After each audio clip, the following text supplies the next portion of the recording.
All right, guys. I didn't tell him what we were doing. It's a surprise? Yeah. Okay, so this is hay season 2021. Yay.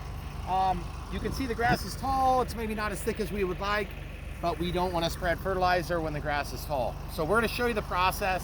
If you guys have never done hay, you're thinking about doing hay yourself on a small acreage, then we're going to show you the process. This is some of the hay from last year. It was our first time doing it, and so there's probably things that aren't great about it, not the least of which is the fact that we didn't cover it all year, and yeah, that causes problems because it wears out a little quicker. That being said, this Kioti is one of the best investments we've made on this property. The Kioti, it's a DK6010SE hydrostatic with a cab, okay? We love it. It's 60 horsepower, turbocharged 3-cylinder diesel. It's all made in South Korea. It's not made in China. We love this thing. It's been great. We have an adapter for our forks, and then we have a fork carriage and forks. These forks are going to come off, and we're going to stick shears into these holes here and here. So we'll have 2 of them. That's how we're going to handle our hay when it comes out of the field. And the first thing we have to do is take off the valve box. We just want to show you the process so you guys have a clue of what's going on. When we started, we knew nothing. We just thought, oh yeah, we just get this thing, we get that thing, and then equals hay. No, not so much. Look over there, guys. You see the hole between these trees? That's our property too. You can see where the green goes from like a brownish green to a very bright green.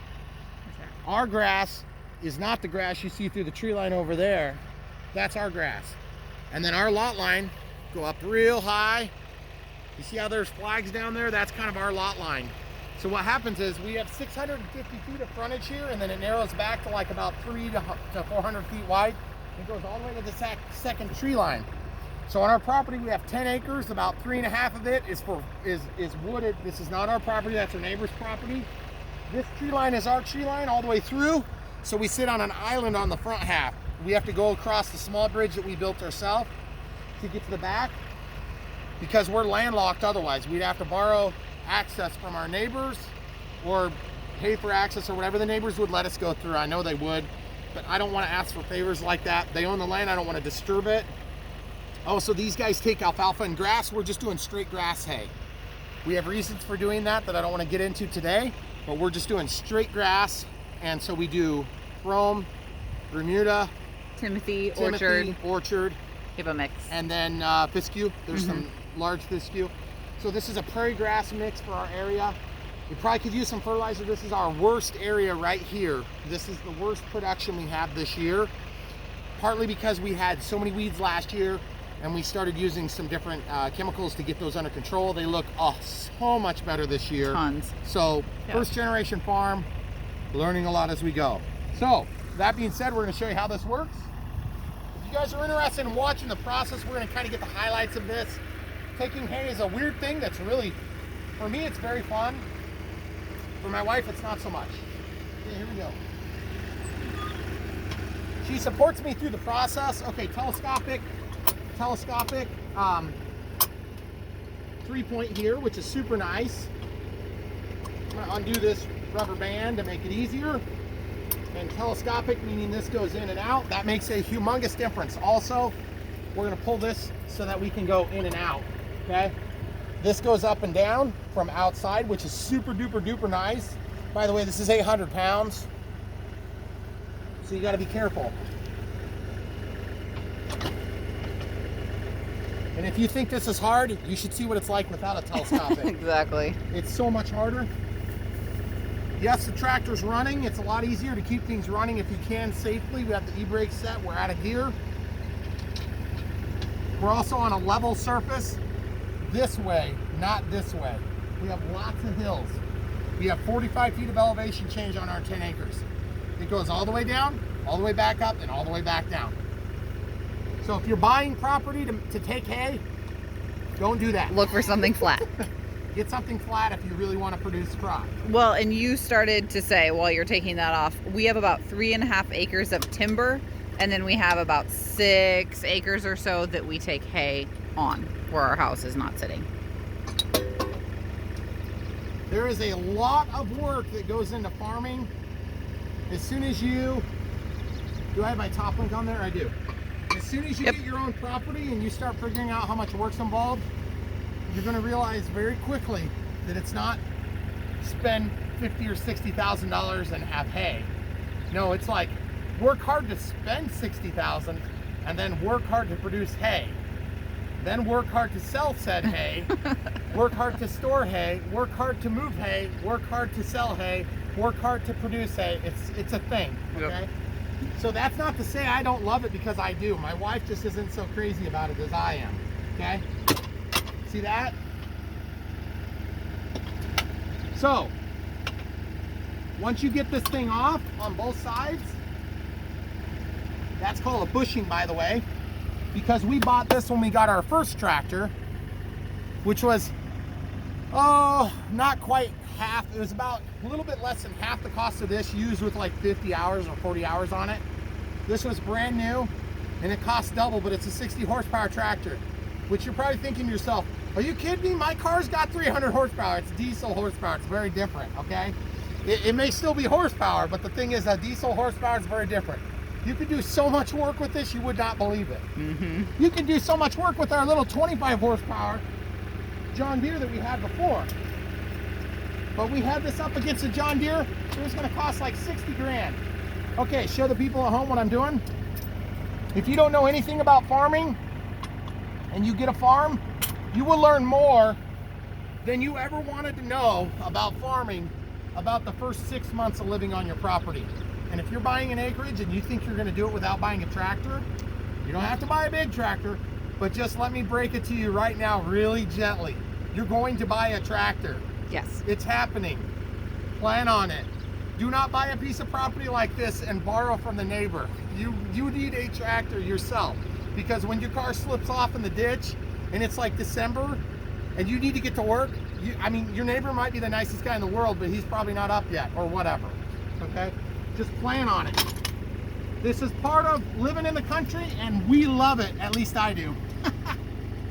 The camera crew loves it too, but she's just not as much hands-on with it. By the way, I want to warn you about something. When you get a tractor and you drive down the driveway and there's like water all over the place, don't freak out. If you have an air conditioner, there's going to be drains somewhere on it. When I backed this thing out and it's been sitting, there's lines of water, and when I first saw it the first time, it about scared me and gave me a heart attack. Okay? So this rubber band, we're just going to tie it wherever it goes so it's out of the way.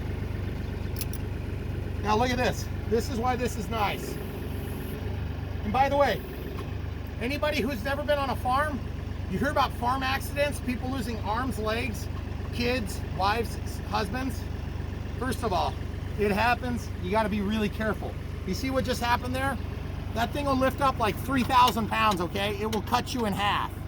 It will rip off your arm. It will put you in a wheelchair for the rest of your life. You need to be very careful. Most of you guys watching this, you probably already have a clue what's going on, but I just tell you these things because these are things that I don't want you to learn the hard way, okay? You see this? This is the drum cutter. This is what we're going to use to cut the grass. You're like, Brian, why don't you just get out there with the push mower? It'll take a while, but you can do it. Yeah, right. So this grass, it's this tall, okay? If you ran a zero turn across it, you could cut it, but it would probably bog down and die, and you would have to go so slow, you'd be going like half a mile an hour, and it would take you like 15 hours to cut our lawn, okay? This spins up, and on this thing, these things spin around, okay? Now look at that little thing. What's that little thing? Oh, that's a knife, okay? That's a knife. And yeah, it looks rusty. Give it 3 cuts and it's gonna be sharp and shiny like your sharpest knife in your drawer, okay? And then this thing goes like that, and there's 3 of those blades. Some have 4, some have 5, some have, 2. It just depends on the cutter. This is called a skirt, okay? It's just a real light duty frame that holds this thing so that it stops the rocks from flinging at your face hole. Yes. Trust me, I've been hit in the face with rocks. It's not very fun. That glass makes me nervous. We haven't cut with this tractor yet. Our 1025R, I got hit in the face numerous times. So I wore safety glasses. Now I have safety glasses built into the glass. Okay, so this counter rotates, okay? And you can see over here, it's turned through a gearbox with 3 belts, okay? This is a PTO shaft. This is what a brand new PTO shaft looks like after 1 year of sitting in the sun. Not even a full season. Yeah. Right? Well, Sun, and the snow. Sun is your enemy, okay? This is red. I can't believe the red is held up. Yeah. It has. Okay, red usually the first to fade. This will be pink or white in another couple of years. Yep. This is the PTO shaft here that we're gonna hook up to. This thing has a spring. I forgot to lock it here to keep it even, okay? That may be a problem when I hook up. If it is, then what I'll do is I'll come over here with the forks and we'll put weight on this and let it pull down, and then we'll lock it, okay? These are all things that you're gonna learn the hard way, because some of this stuff you can't learn from a video on YouTube. We're showing you this because we want you to have an easier time than we did, but at the same time, there's a lot of things that farmers know that they assume non-farmers know, and they don't. We both grew up in Iowa. We both grew up in the country, on acreages. We both did a lot of stuff out in the woods, and out in the camping and things like this. We had farms all around us. We didn't know nothing about We did not farm. nothing. No. Okay, we learned so much already, and we still don't know nothing, because a lot of you guys have farmed. You've been doing it for your whole life. You don't think a thing of hooking up that PTO shaft. Everybody knows that PTO shaft can wrap your body around it and break your arm in 3 places and kill you. Okay? When you're from town, you don't know that. You don't even know what a PTO shaft is. You're like, what is that? Power takeoff? Well, you know that now. That's this thing right here, guys. When you look at a tractor, you're like, man, look at that tractor. Oh, that thing is so slow. I wish I could go around it faster, Trust me, when you get your own tractor, you're gonna understand it. That thing's going fast. The car behind you, I could care less what that car is doing. So you see this? That's a cover. That protects it, so it keeps it from being all rusty and crappy. So that's what we're about to hook up to. There's a toolbox on mine. You have a couple extra pins, and then we have this extra PTO shaft extender. Hopefully we don't need that, but we got that just as a get out of jail free measure. And yeah, by the way, when you're in town and you buy a $300 mower, you're like, that's a lot of money. When you're in the country, you buy a $300 adapter for your $2,000 mower, and that's a cheap mower. Yeah. So this thing, plan on spending a couple $1,000 to get it to you.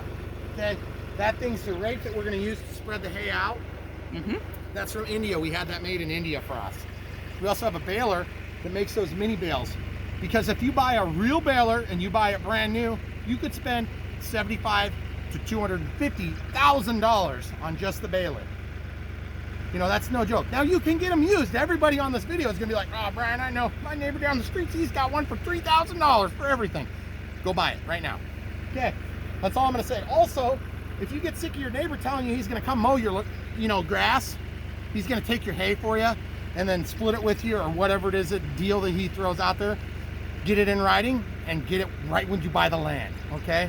Let them tear up their equipment, let them do the work, because I guarantee you that guy with his $450,000 tractor can do it twice as fast, or maybe even 10 times as fast as you can, and almost no effort.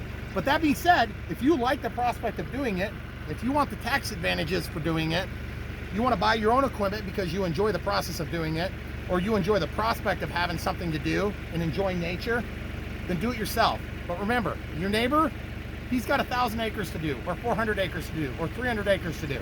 And your little 6 acres, or 2 acres, or 3 acres, he doesn't care about your 3 acres.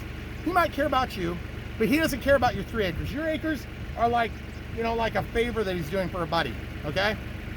Your favor does not put food, it doesn't put food on his plate, okay? You might buy his kids a Happy Meal, all right? So, those are all things that I want to roll up in a nice ball and just kind of let you think on that. We're going to back up. We're going to get close to this thing, and hopefully we're going to pick this thing up and have no problems doing it. Also, as you know, it's off to the side, and you're like, why would that be off to the side? Because when you drive and cut hay, you try not to drive on it. That's why I minimized as much driving on this hay as I can. We cut this with a 0 turn just so we can walk to it easily, and it's not up to our waist, and we don't have bugs and mice and things trying to live in it. You're already going to have that anyway, but you're going to minimize that if you keep the grass low. So this is kind of our storage shop until we get a building, which again, everything's cheap on the farm, right? Except we got a building that we're looking at putting in over here. It's going to cost as much as our last house. So when you drive by a farm and you say, oh man, I bet it's cheap to live in the country. Yeah, right. So anyway, we're going to go ahead and pull forward and back up. We'll get right in line with this.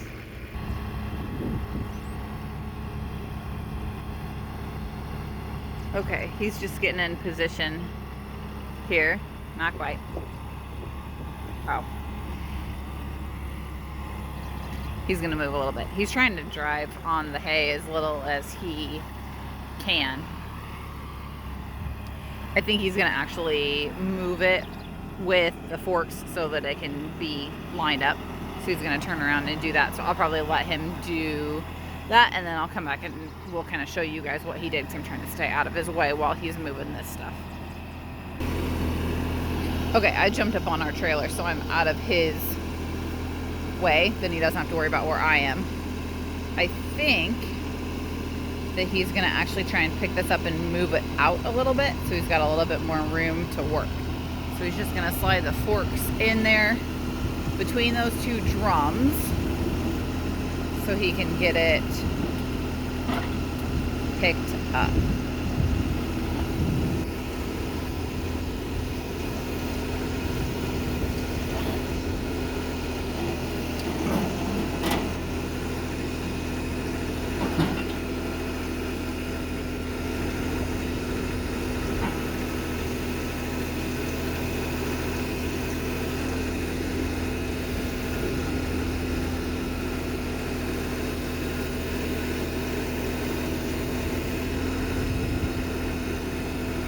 Alright, so he's got it all the way picked up. There is a frame that goes all the way along there.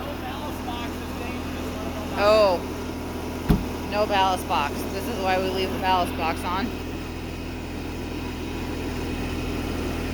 So we need it. So I might pause so that I can help him. So he was stuck there. This drum mower is very heavy. I believe we have about 2,800 pounds of lifting capacity on this loader. He'll correct me if I'm wrong.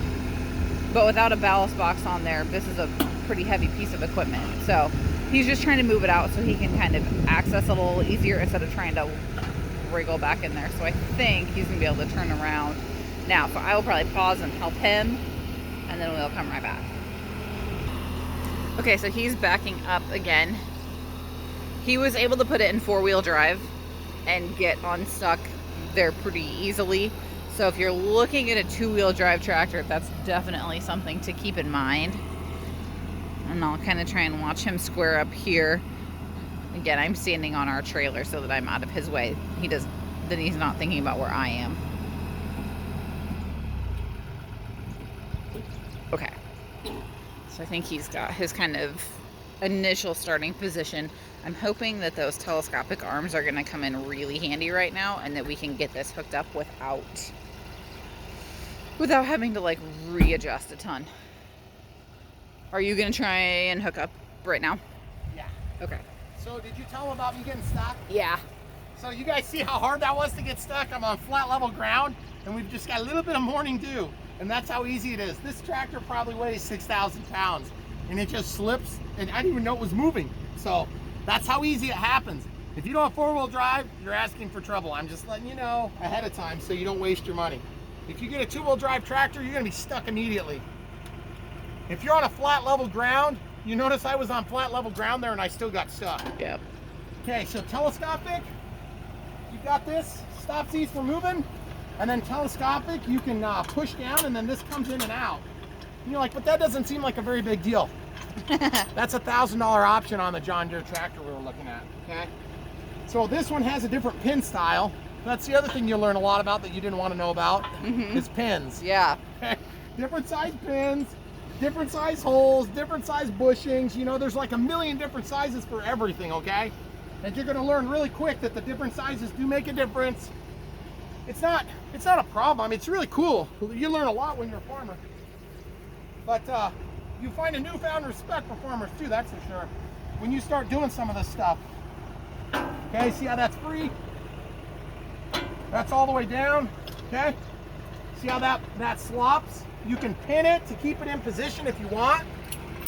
But just remember, when you pin that thing, I have to get to a different height to get to this one, so I'm gonna show you what I'll do. These are things that you will learn on your own, but it's really nice to be able to watch somebody else slop their way through it. You see where my body is? I'm stuck between this tire and this machine. If this thing was not in gear, it could kill you. You need to be aware of these things and take the necessary precautions to be safe. Why is your engine running? Because I need to move the 3-point up and down, okay? And yes, you do get into weird positions when you're doing this. Okay, telescopic, see that? You may think you're a good driver, and you probably are. I feel like I'm a pretty good driver. I've been driving forklifts, all sorts of heavy machinery for 15 years for my work, and I still have trouble backing up to equipment, okay? Because you got to be exactly right. You see that little change? I would have had to get in and move if I was in any other machine. Yeah. Or just move this 750-pound machine, no big deal, right? And then someone has to guide you, named me, and we Okay, try so and I'm gonna avoid go down that. slightly. You see how nice that works, guys? Look what I'm doing with my other hand. That I could not do with my other tractor. No. John Deere has an option where you can press a button and it will drive forward and backward. I call it the run yourself over button, okay? Evidently it's safe enough to do, because Deere would not do something that's gonna get them sued, Yeah. okay? Okay, so here we go.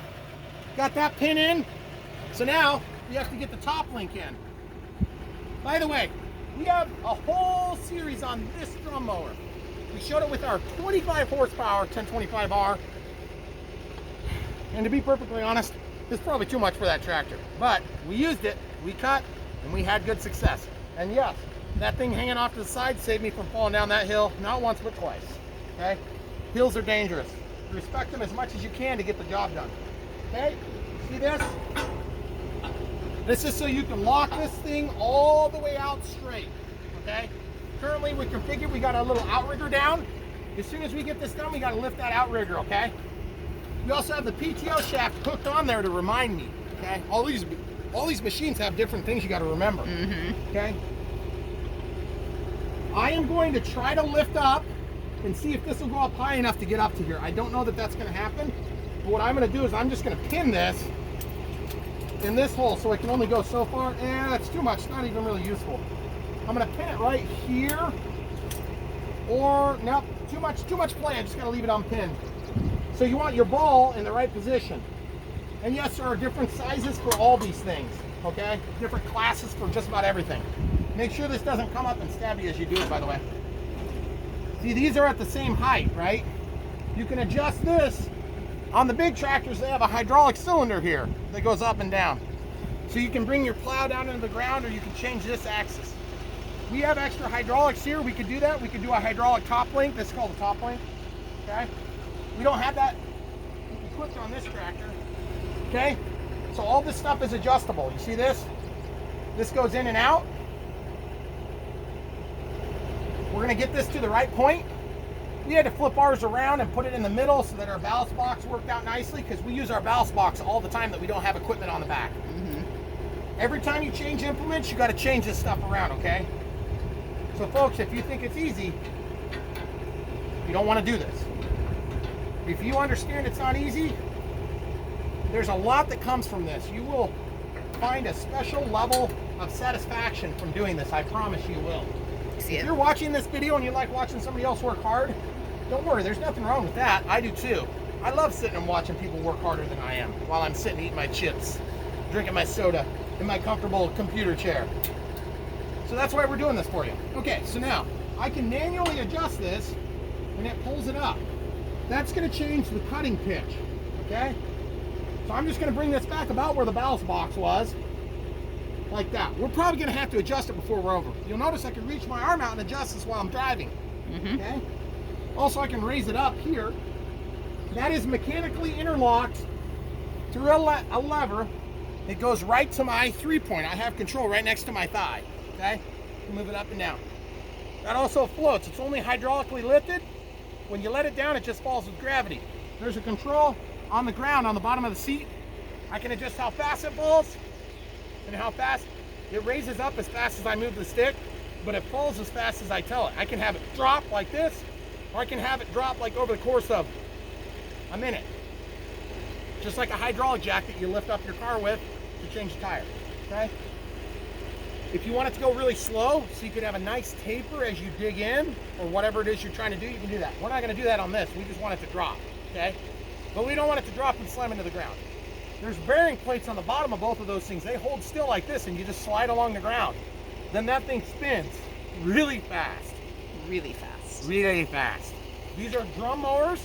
Disc mowers are just like this, except it goes down to the ground, and there's discs, and there's a gearbox that runs all the way across, and they usually have 2 blades, and they spin at extremely high rates. You might have a 7-foot long bar with like 4 of them, maybe 5 of them, maybe 6 of them. I don't know, it just depends on your manufacturer, okay?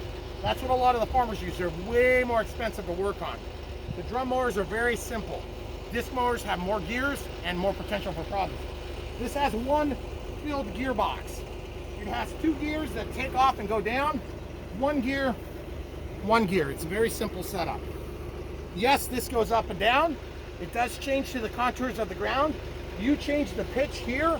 So if you want it to cut like this, or if you want it to cut like that, you want it to cut level, okay? But this goes up and down, and it floats and does all sorts of cool things. That's why there's a big spring here, okay?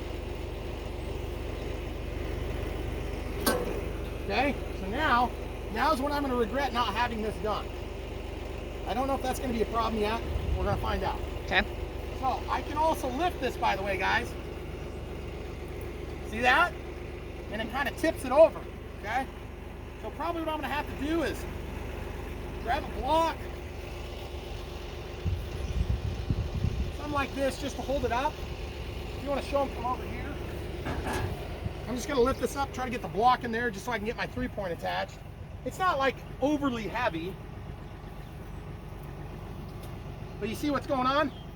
I just need a little something to hold it up, and that way I can get everything in alignment. See how that's lower now? So now I may have to get in and drive forward a little bit so I can get to where that goes. Okay, so we're going to do that right now. You can just stay put, camera crew. Okay. I'm going to be going forward. Okay.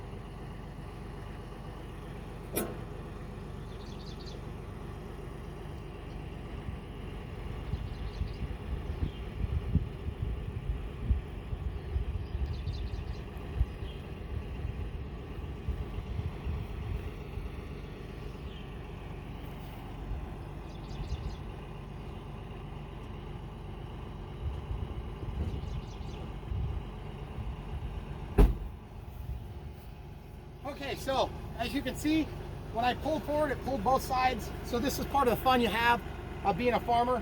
Luckily, in a modern tractor, you got a seat switch, so if you forget to take it out of gear, it'll shut off. The old tractors don't have that. So we're gonna pause. I'm gonna pull this forward. Camera crew's gonna have to help me for a quick second, and then we'll come right back and show you what we did. We're just gonna pivot it like this manually. Okay, so now that you guys, when you get caught up from laughing, you can see what we did. All we did was we just kind of moved that forward. Yeah. And I probably went a little bit too much, of course. Of course. So now what we can do is we can try to lift it up so that we can get this pin aligned, okay? I might be able to just kind of rotate it a little bit. Okay, so I'm just gonna put my hand in a safe spot. I'm gonna go up just a hair. There it goes. Okay, so you see how it's lifting everything? That's why I don't want to forget to lock this in the future, okay? Yeah. This comes down. I think I can still get it though. Yeah, it looks you're a lot closer Yeah, now. I'm gonna be able to get it. Yeah. So note to self, how do we remember that next time? it's pretty hard to remember everything. Yeah. I'll be honest with you guys. I feel like I got a pretty good memory on machines and stuff because that's what I do for a living, but there's just so many different things to remember. Yeah. And you only do it once a year. And it's or all a couple or new. 3 times a year Yeah. if you're in a really good outfit. So now this is where it gets kind of dangerous. I gotta lift up just a little bit more. You see what happens?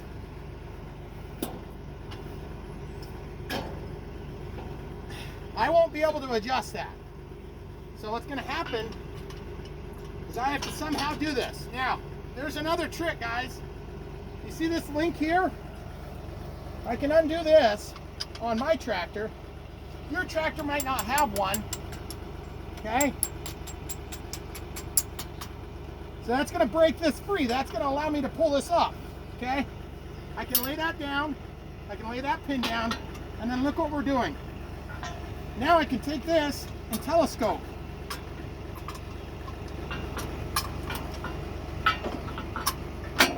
See, now we're through. Now we're through. Now we're pinned on. Now we got to reassemble the lift arm here, okay? So I'm going to pull this around. I'm going to watch that like a hawk, and I'm going to go up slightly, and then this is going to align.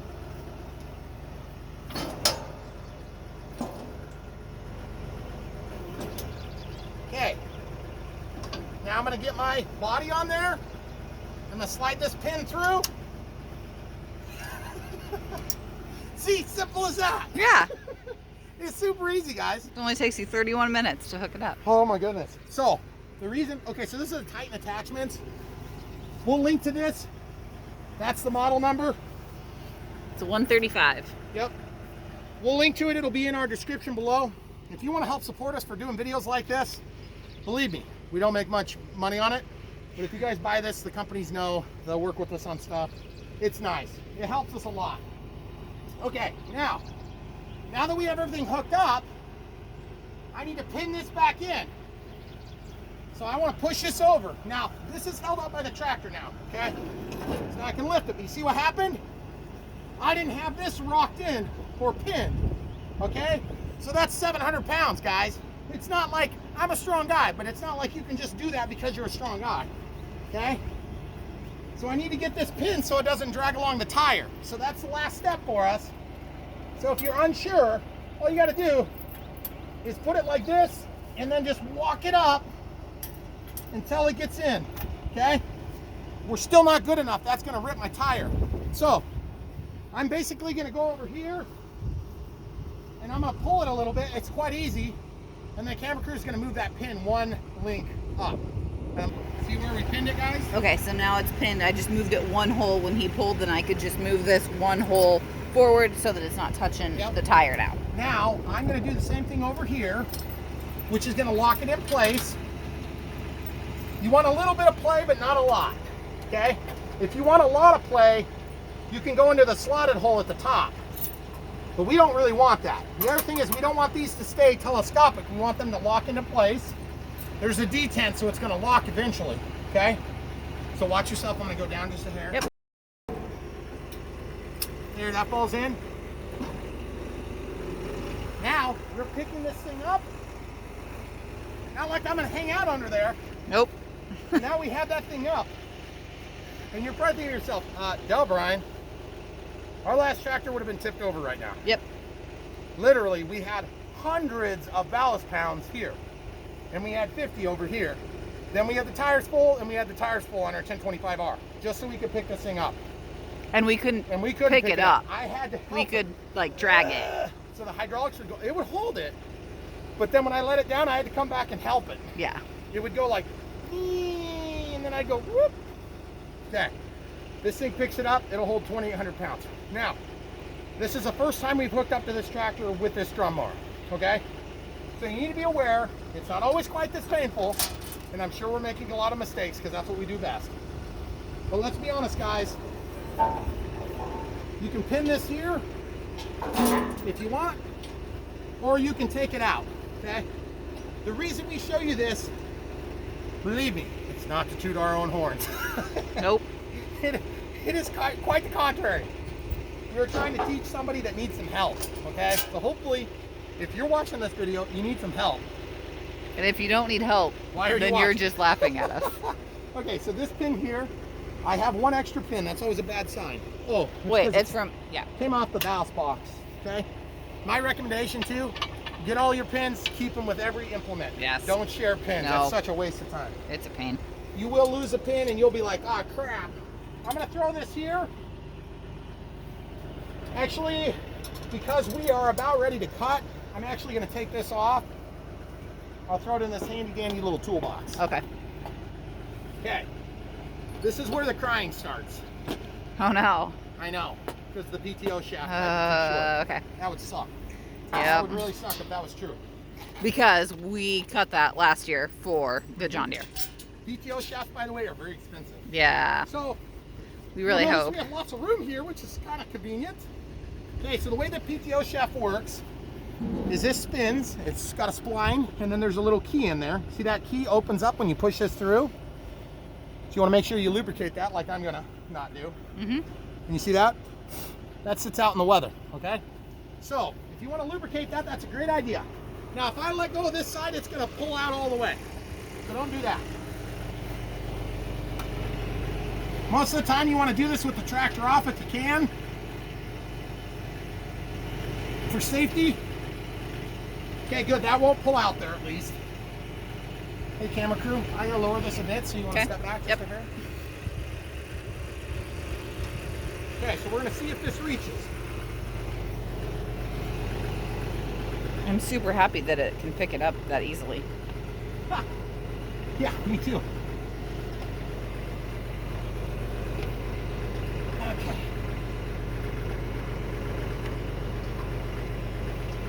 There we go.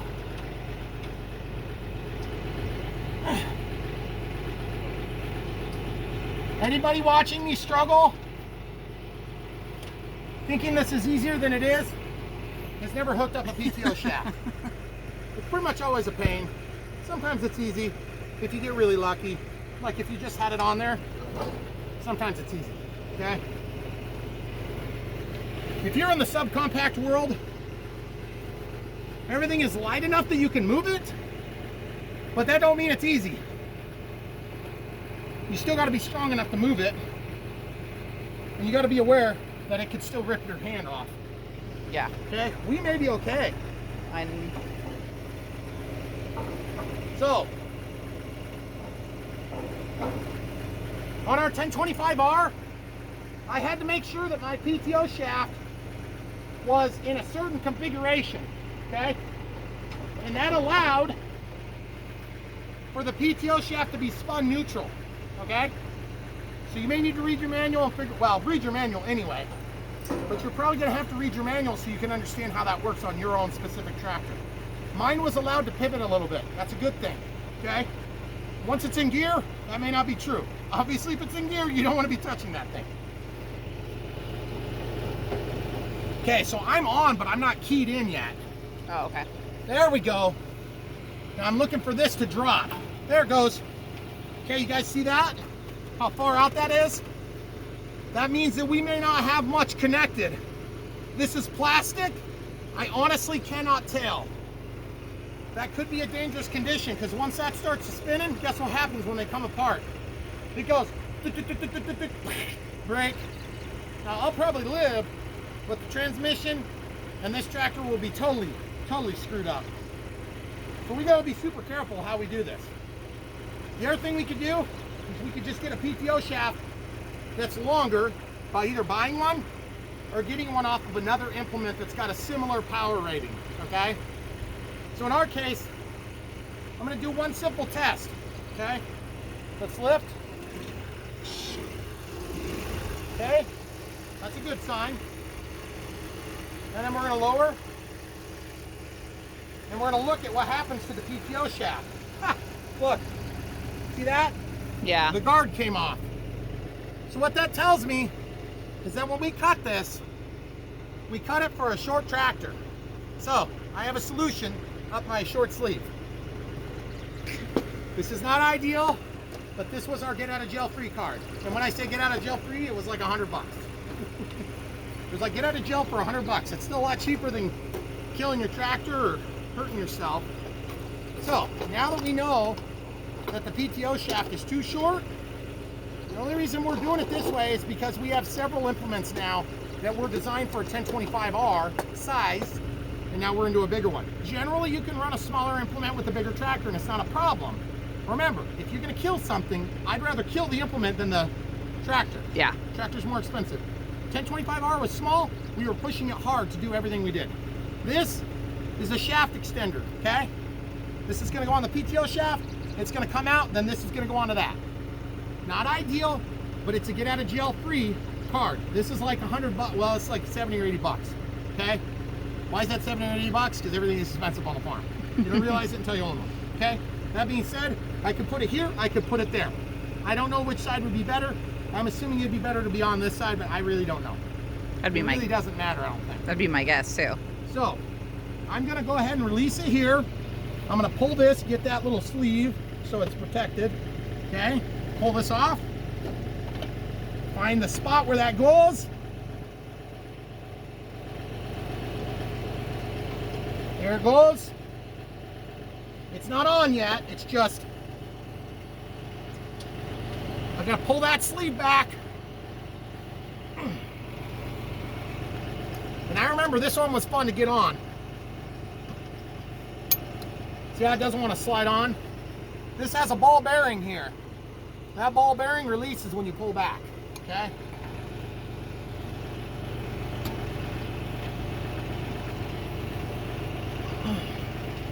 That sleeve has got to go forward before I'm safe to use this, okay?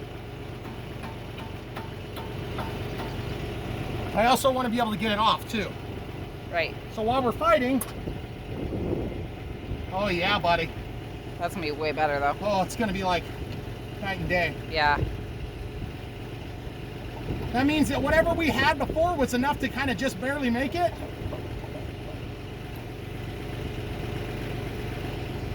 I gotta get this lined up though. Now, if you're having trouble fighting this, you can take it off here so you can move it around, or you can have a partner move the actual drum mower and it will pivot that gearbox. Do you want me to pause so I can help you? Yeah, just pause and we'll get it real quick. Okay. Yeah. Take 7. So we lubricated this with some dry lube. Now you're thinking to yourself, but Brian, there should be grease on there. Yes, there is grease on there. But this WD-40 dirt and dust resistant, the thing I like about this is that we're about to take hay with this equipment. So I'm just lubing it up. I just want to show you what it's supposed to look like. Screwdriver goes through the shaft, so it's really easy to get it pulled off if you have a problem. Okay, so get that lined up, push it on, pull back on the collar. There you go. Yep. She's on there. Perfect. Okay, so we use 2 screwdrivers, the first of which to pry here, and the second of which to pull. And we did get it off of there. By the way, that's brand new and not rusty. Yeah. So we'll see. The good news is this is going to be on there, nice and sturdy. Okay, so that dry lube, we also lubricated all these little spots. And then all we have to do now is just get this, hopefully, to line up. And that's kind of where we left off. Yeah. Oh, I was going to help you with that. Camera crew's going to help me with that. Oh, wait. There. I can. Yep, there we go. There we go. Okay. Never mind. See? Okay, Now it's on. have to. Okay, so a little bit of lube for good measure. Remember, this is dry lube, so what's going to happen is that's going to coat the surface, and then it's just going to basically be like almost like film. It'll look like it's maybe a little bit dusty. And this is way better. That looks about where we were before. I'm confident with that. Now, the other thing is full disclosure. Since we're not farmers, we've made a lot of mistakes. One of the mistakes we've made is that this is supposed to be tied off. Well, you may notice that the tie-off points are broken off on there. Yeah. At least one of them is. Like instantly. You're supposed to tie that thing off. I've never found success with tying it off. The idea is then you won't get a sleeve caught in there, okay? Right. So the way I'm going to deal with that is not get a sleeve near there, okay? Just full disclosure, so you know how that's supposed to work. Okay, so now, also, while you're at it, I'm sorry, cam crew. We're just going to lube all these little quick surfaces. I did all these little moving parts, and some of them have grease zerks. If you have a grease zerk, make sure you're pumping grease in there at the beginning of this project. It'll pay dividends, I promise you. Remember, all this crap sits and sits and sits, and then it gets used for like, I don't know, maybe 2 weeks a year. So you got to kind of give it a little bit of TLC before you can go out there. Like that cover never moves, okay? It's moved like 4 times, okay, since I bought the tractor. So I'm gonna give it a little TLC, okay? That's all you got to do. And it's still gonna work like crap because it only gets used 3 times a week or 3 times a year. Also, this chain, I'm pinched in there, okay? So you got to be careful about that stuff. I don't know, camera crew, if you can just push that real quick, I'll pull this out. Push it back. Just push with your knee. Give me, there we go. There we go. So this chain is a chain that I use to hold the PTO shaft on here. So you could actually tie this off and do that if you wanted. In my case, I'm mostly concerned with not losing it at the moment, okay? So I'm just gonna double it up or triple it up. And even a galvanized chain, you'll notice is rusty, okay? So we'll just lube that too. Little lube goes a long ways. Lube happy today, aren't you? Little lube happy. Well, I mean, if I can't get the job done, I gotta do it some way. So now we're gonna start this thing up and we're gonna make sure everything turns. So we'll pause and get it started. Okay, so we are reset here a little bit. I'm standing on our, hey pal, so that you can see. And he's gonna go make one more quick adjustment where he's level. I think he wants to move those telescopic arms in one notch from where we had pinned it because we were kind of on a hill a little bit there.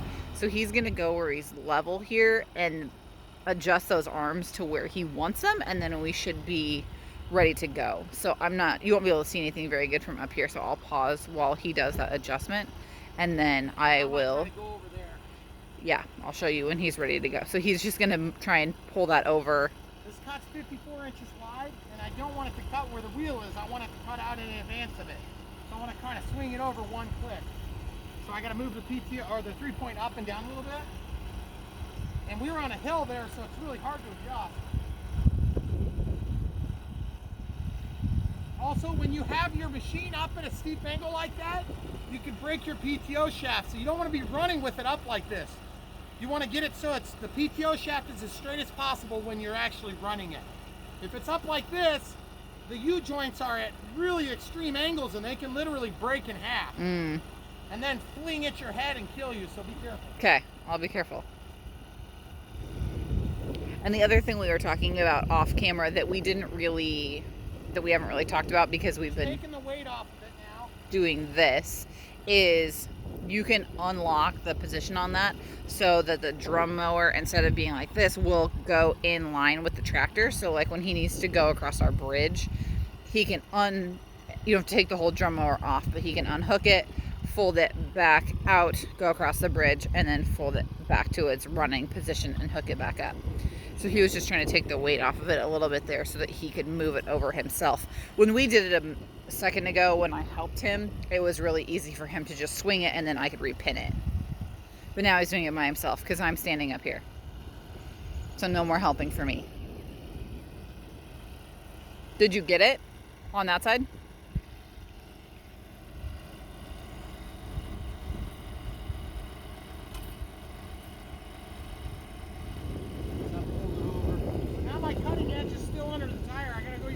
More? Okay. So now that we have this thing up in the air, we can look at our blades. Okay. These are 6 brand new blades. There's a tool that comes with this thing. This tool is good for doing all sorts of fun things, but I'll show you what it's actually used for. See this right here? This is a broken blade. Yes, they're 2-sided, but like I don't really know how you're ever going to use the other side unless it stays in good shape. Then you rotate it to that. So the way this works is you come in here like this, and then all it does is it lifts up, okay? And then that just falls off, okay? Oh, really? Yep. Wow. See how simple that is? Huh. You don't want to run them like this because it'll be way out of balance. Yeah. So what I'm going to do is I'm just going to lift it, and there's basically just like a pin in there that it slides over. And when you get to it, you'll know.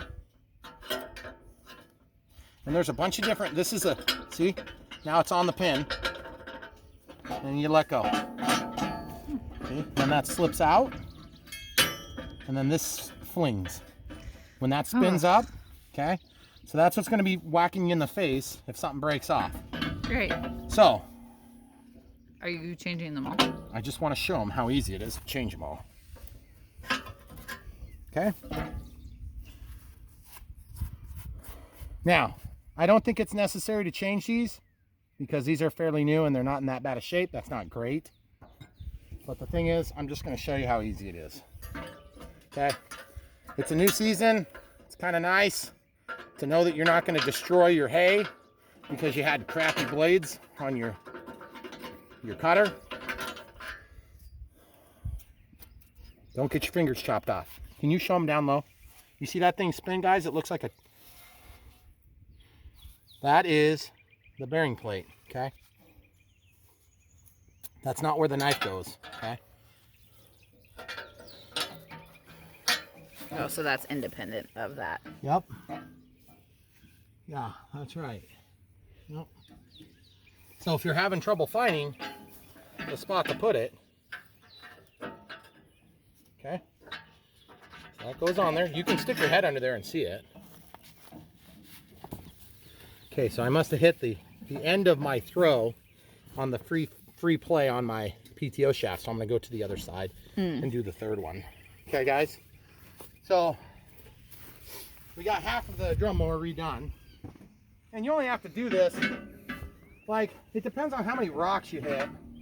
You might hit a rock and destroy one of these pretty easy. In my case, I think next year, I think I might do something smart, and that is, maybe I'll take my blade off and put them in an oil bath, because then they won't get rusty. During the winter? Yeah, because these are black oxide coated, I believe. Like, I could totally run with those. And all I do is just switch from one side to the other. And then your sharp blade is over here still. Oh. Okay? So I guess in my situation, I'm just going to keep the blades in case I get in a pinch and I need one. Yeah. I mean, I'll order and keep them on hand, so it's not a big deal, but I just keep everything because I'm weird like that. Normal like that. Weird. So, okay, there's that. And then all you gotta, I mean, it's super easy. It's really, it just gives you leverage. Leverage so you can lift up that plate. This is a pretty simple machine. It's just got a lot of different things that, if you don't know what you're looking at, it'll confuse the crap out of you. Or kill you. Or kill you. But that's okay. Who needs an instruction manual when you got a YouTube video? So yeah, if you're gonna buy this, just watch all 5 hours of us struggling to put this together. Yeah, you won't have to figure it out then, because we pretty much figured it out for you. Yep. See, it's really, you don't even really have to see what you're doing. You do it by feel. Hmm.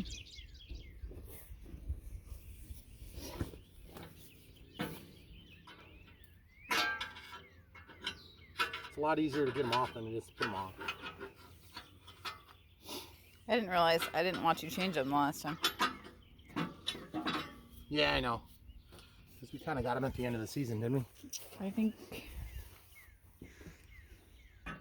Yeah. Do you have your other one in your hand?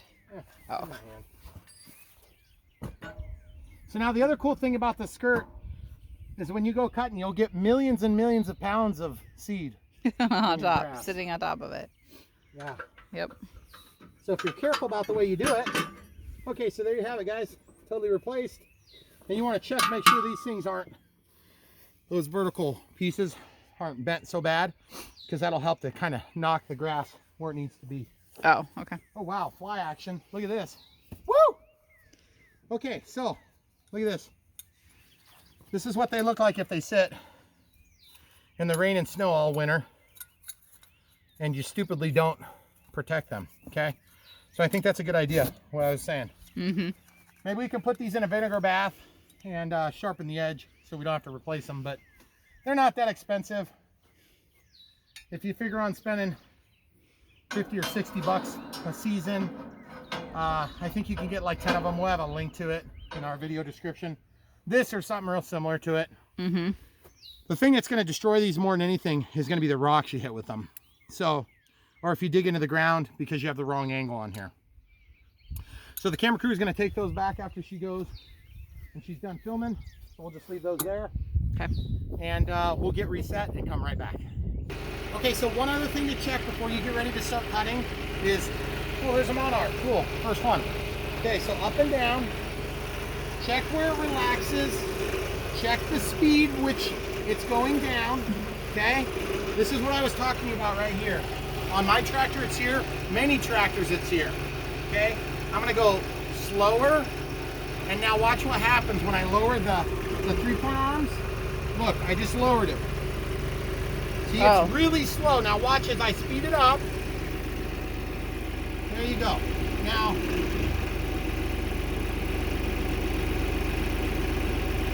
might want it to be slow like that if you're trying to taper the lawn. I'm not. I just want it to go down so it doesn't break anything, okay? Yeah. So get that set before you start. The other thing is right here, on mine I have this little thing that you can set that will set the height. So you don't have to think about it a lot. In my case, the other thing you might need is you may need to take that out and put it the other way so you don't go too high while you're running. Some people float above the ground, some people ride the ground. On our 1025R, we had no choice. It pretty much was on the ground the entire time. I'd like to be able to cut a little bit higher because I think it'll be easier on the grass, but for practical purposes, the way this thing's designed is to ride along on that bearing plate, okay? So we're gonna engage the ground. And you see how it changes? The angles all change with that spring. Why don't you go over here so you can see. You see this one here? See, when I lower it, it keeps everything so it's touching the ground. So if I'm on a flat and then it's hanging over, it'll go like this. If it's up like this, compared to where I am, it'll go like that. There is a limit to that, of course. So you have to use your best judgment. If there's a big hill, just go in it straight or back into it. Backing can make this wiggle like this, so that's why you have to lock all of your stuff up so you don't have too much play here, okay? Right. So for now, we're gonna set it down so that it's on the ground and then bring it back up just a hair. And now we're gonna go ahead and have the camera crew get repositioned. We'll kick on the PTO shaft, set our RPMs to where it says it's gonna go 540 RPMs. That's the speed this is rated for. We'll just ramp it up to speed, make sure everything sounds good, and then we'll go from there. So she's gonna get reset and we'll come right back. Okay, so I'm back up here so you can kind of see. He's at 540 on the RPMs on the tractor. And there he's got the PTO shaft on. So the PTO shaft is spinning and you can see this disc spinning. Oh man.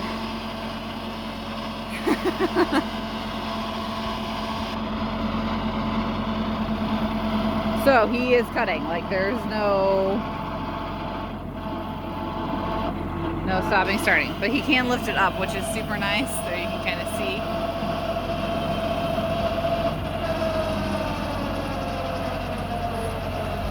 He's just checking everything. I'm gonna change the angle a little bit, using that top link to get it where he wants it, but he can't stand up too much.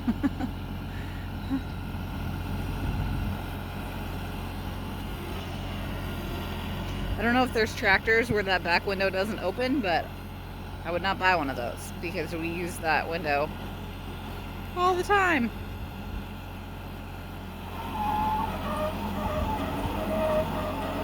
Okay.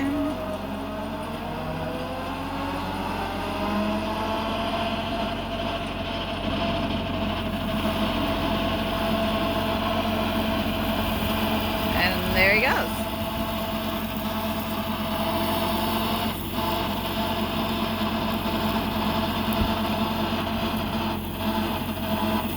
So I'm gonna film from up here for a few minutes so that you can see what he's doing, and then when I hop down, I'll show you the way that grass looks when it's cut up close. So this is the first time that we have run this drum mower on the new Kioti tractor. I don't know how much of that we said at the beginning. We took hay twice last year with our John Deere 1025R. Then we got this tractor in the fall. Gosh, I don't even remember. I think it was maybe in September. So we did snow removal and stuff with it all winter, but this is the first time now that we're taking hay. And we were saying off camera while we were kind of in between switching things, the drum mower has always been one of the hardest implements to hook up of all the implements that we have. The ballast box was really difficult on our John Deere 1025R. It's much easier now that we have this telescopic arms on this one. So I would say this is probably the most challenging implement that we have. The first time we hooked it up on the John Deere took us well over an hour. And today took us about a half an hour, and that was with, you know, dinking around and doing it for the very first time. So he's gonna start around the perimeter. He has a path mode over there right now where he's driving that he mows with the zero turn. He kind of mows all the way around the edge of our property so that we can go through and inspect, we can walk around, check on everything. So that's where he's driving right now. So that way he's mowing with the drum mower on that very first inside path. And I'm not sure how much he's gonna cut today. We talked about it a bunch last night.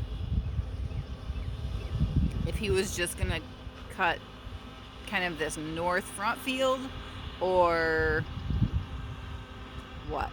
We'll see. We'll see where he stops. Obviously, a lot of this is very weather dependent, so we're kind of trying to hit a window right now, a weather window, and also a vacation window. Brian's off work from his day job right now, and so we were really hoping that we would be able to do our first batch of hay while he was off.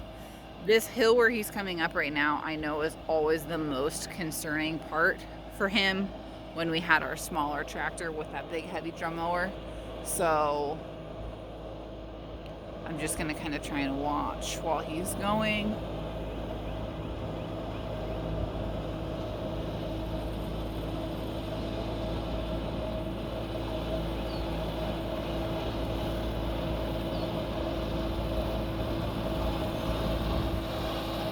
He gave me a thumbs up. I'm not 100% sure what he's watching.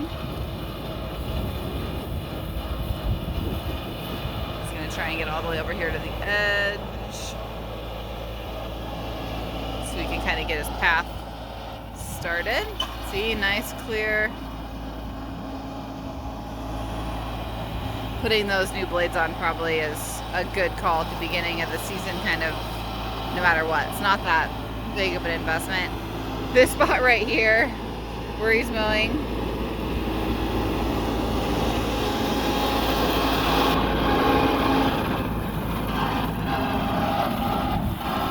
our kids' trampoline had been there in that spot.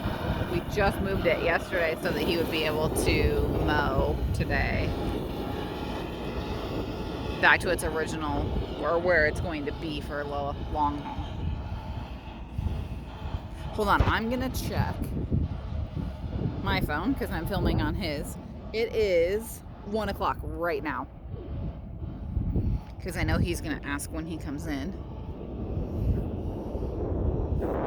And I believe last year we kind of wrote down some numbers too on how long it took us with the smaller tractor.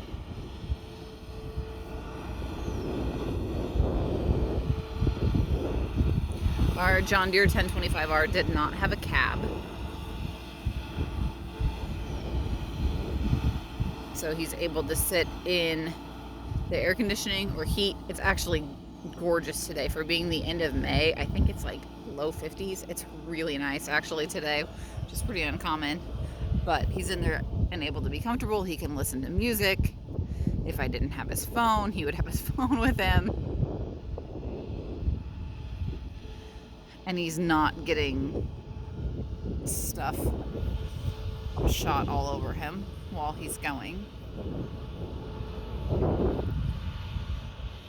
It's not dusty right now because we're early in the season and it has been really, really rainy. That's why we've kind of been fighting to get this done. It's been raining up until now, and there is rain in the forecast in the next later on in the week.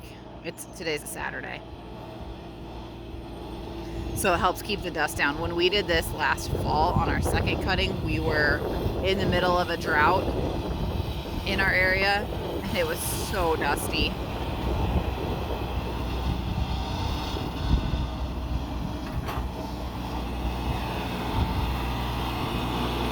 So he's trying to hit this little path here.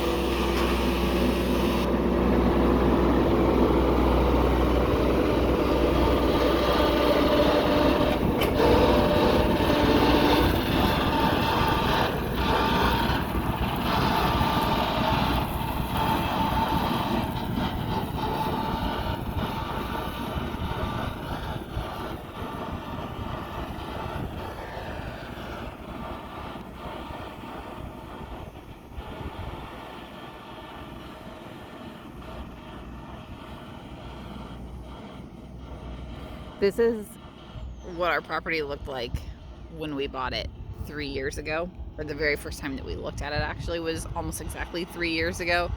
And we had no idea what we were looking at or getting into. We pulled in through the farm fence that we still have.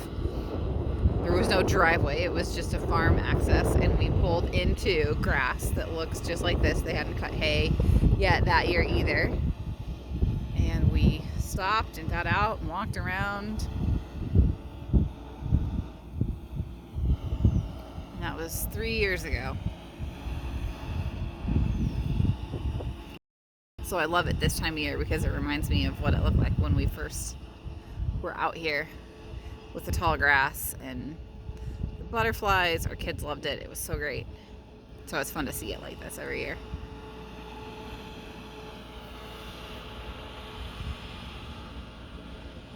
But like Brian said, neither of us grew up on a farm.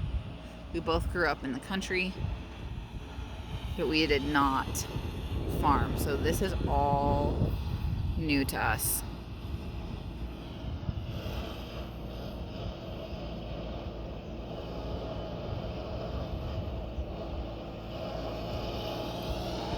I feel like he feels so much more confident on that hill.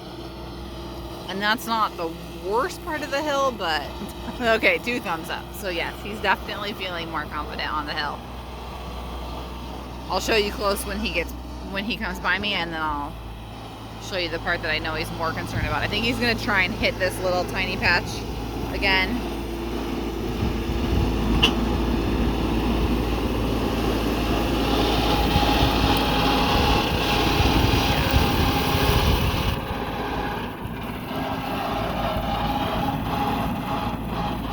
We knew that little spot was going to be awkward where the trampoline had been sitting. It made the grass really nice underneath. He was kind of annoyed that that was the nicest grass that we had, but we did move the trampoline. So while he's really far away from me, I'm going to carefully turn around while I'm standing. So on the other side of this pile, we've kind of been piling all of our implements here on this hill. Just past the hill, our lot line goes down towards that tree line. The tree line belongs to the neighbors. The grass that's cut is ours, and that is the worst part of the hill. It's really steep over there. It's hard to gauge from up here. So I know that's the part that he's concerned about, and that's the part that he had trouble with last year.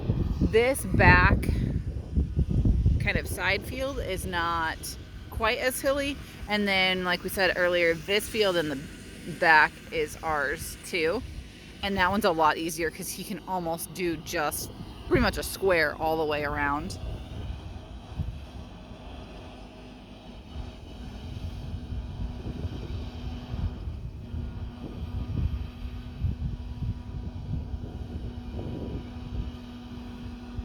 In that back is where we had a lot of rocks. He was talking about that with the blades. If you're gonna break your blades, it's gonna be on the rocks. Last year when he cut, I was out there with him the whole time, and our oldest son was out there, and just every time he hit a rock, you could hear it in the drum mower. He would hit a rock and we would just go and find it, and we had a huge pile of rocks. Because before that was grass hay back there, I think it was corn the year that we bought it. We're in Iowa, so corn and soybeans are our 2 biggest crops. You can see there's corn across the field, and this field over here, they just planted corn.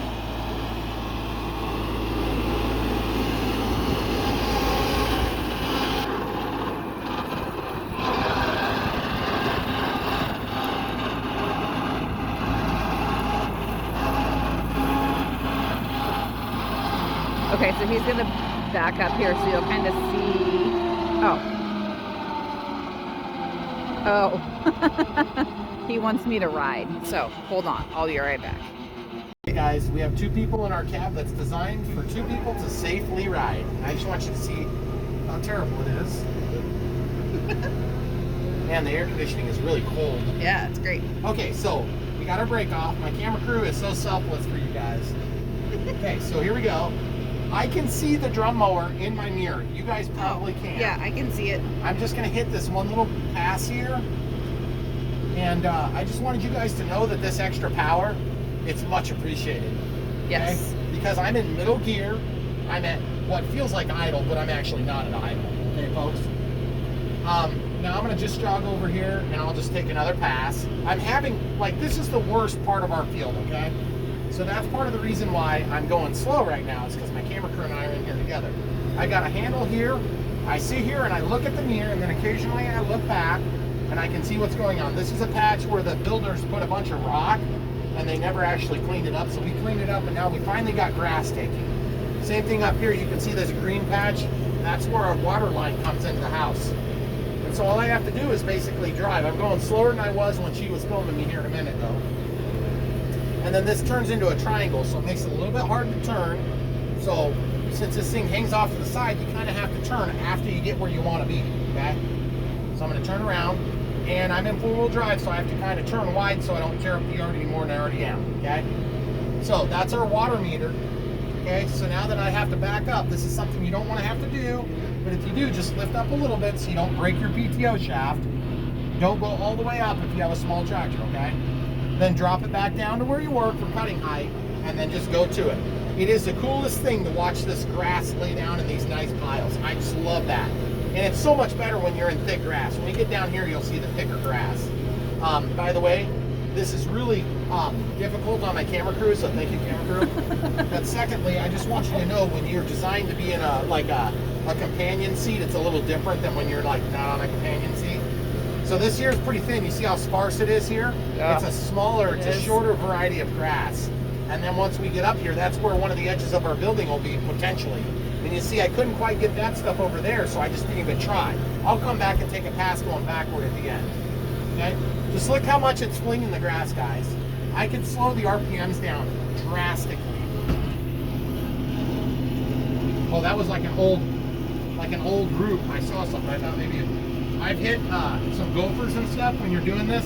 Nothing feels better than hitting a gopher with a drum mower. It's like an instantaneous explosion of gopher guts. And you will never see that gopher track again, I promise you. If you do, you have zombie gophers. Okay?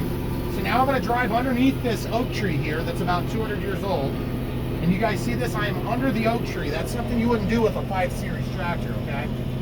So, you also notice, look at this little dinky hill we're going up, okay? I'm going to kick up the RPMs about 200 RPMs just to make sure we don't slow down the tractor so we have a nice even row. And then I can run the loader up a little bit. This is just so easy, it's ridiculous. Guys, look how steep that is. That's why I don't cut that on camera, because I'd rather not show myself getting killed. So we'll do that off camera. Okay. I'll back up into it for the whole length of it. Yeah. So you can make nice tight turns if you want, but you don't have to. I'm just doing tight turns because I got to get over here by the bales. We had a trampoline up here when we moved it. That helped us get that grass nice and green. So now we'll make our regular turn, and you kind of swing over and you make kind of a weird angle, okay? So now we'll just do another pass, a little bit more conventional pass. Now the other thing too is we have 950 pounds worth of water weight in these tires. So it makes the ride a little bit better, which sounds crazy to my camera crew right now as she rides on the side of our... Yeah, I was going to say, this will be the last camera crew pass. Hey, listen, I'm just saying, it's good for me. It's a little bit intimate, Okay, so we're gonna walk this up just a little bit. And just so you know, you can back up and cut, but just remember, you do cut when you're backing, or you have to shut your PTO off. And the PTO shutting off is not good. That's really tough on everything to go on and off a million times. I mean, it's not so much hard on the PTO shaft. Not the shaft itself, but the PTO system. Look at that, those nice rows. That is so cool. I love this process. It is so much fun. Okay, here we go. So we're going to hit this little triangle, and it's going to be so much more satisfying when I do this, and it's at full speed. I can basically go in high gear. I'm in medium gear, and I'm barely giving it any hydrostatic throttle, if you will. Here, I'll show you what I can do. This is in medium gear, guys. Look at the grass still flinging out. Okay, I can go in high gear, which will take me up to 19 miles an hour on road. And just look how nice it's cutting still. Still perfectly good cuts. Okay, folks? Does that help or hurt when I push against you? I don't know. It's fine. We're trying to get you guys the best footage possible, I promise. Okay, so now I'm going to slow down for the turn. And I'm going to go beyond it a little bit so I can hit this last little edge. Okay? That is so satisfying, guys. I'm sure if you're anything like me, you're sitting there thinking, keep doing more, Brian, keep doing more. Camera crew, don't give up now. Don't give up now. And this is a teardrop shape, which is one of the worst. If you can make your hay in a big square, it is so easy compared to this. Because we have so many different turns.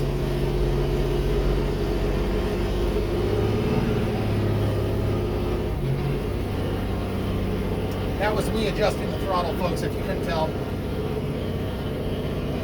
I kind of bounced a little bit, so I slipped my arm back a little bit. So, camera crew is reluctant to go for another pass. Yes. What do you say? I'm out. Okay, so she's pausing. Whew, okay.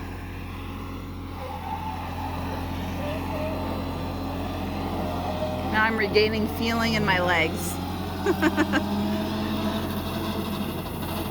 And once he gets down this row, actually I'll show you over here where the trampoline was. It's so funny because it looks like it's just like it lays the grass down. It looks like it just drives over it and then you pick it up and it's all just perfectly cut. It is really cool.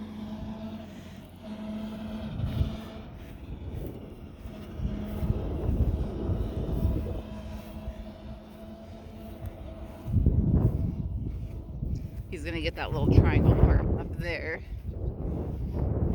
I think he's gonna come back and get this one little pass. Nope, he's not. He's gonna go down the same path that we were following.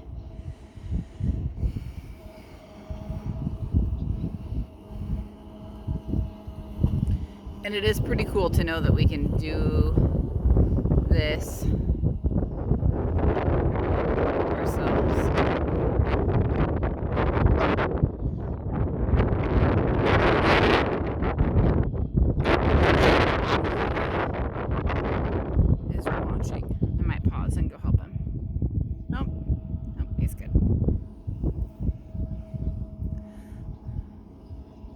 I'm gonna pause when he goes down the hill and then I might go reset up on my little perch so you can see him better. Okay, I'm back over here on my bale pile. And this really isn't gonna take him that long to do this field. So if you wanna see it through to completion, I'll keep filming.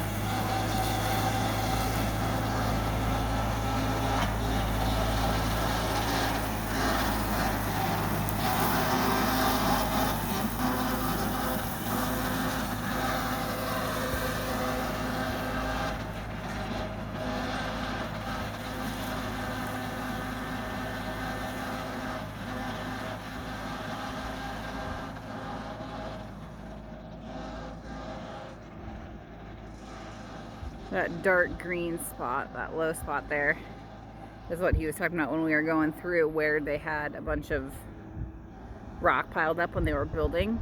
And so it killed all the grass. So it's taken us a couple years to get the grass to come back. We had to go in and take all the rock out. We actually just fertilized it, which is why it's darker than everything else. And we are probably going to fertilize this whole front field after this first cutting. He was saying that at the beginning. This is probably the most sparse grass that we have of kind of our 3 fields that we have. So we're gonna get this cut and then be able to fertilize for the next cutting. And he said he was only gonna do this field, but I have a feeling he's gonna do all of it because it's just so much easier.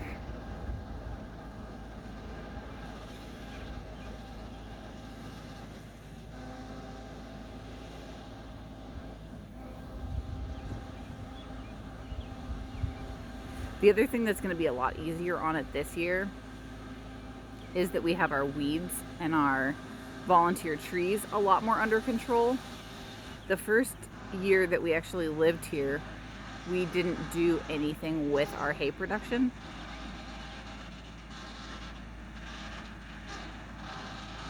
Or actually from the first year that they were building. We didn't do anything that year. So we kind of had 2 years of growth on it. So we had a lot of weeds and a lot of volunteer trees. And the drum mower cuts through all of it. It wasn't even an issue, but I'm sure it's a lot easier on the blades to just cut the grass like it's supposed to. So our grass looks way better this year. We started treating it at the end of last year and then again at the beginning of this year.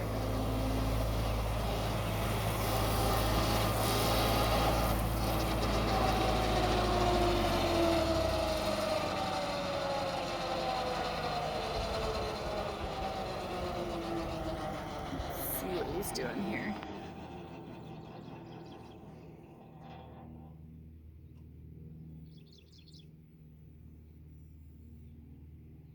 Just adjusting that angle on mine. Okay.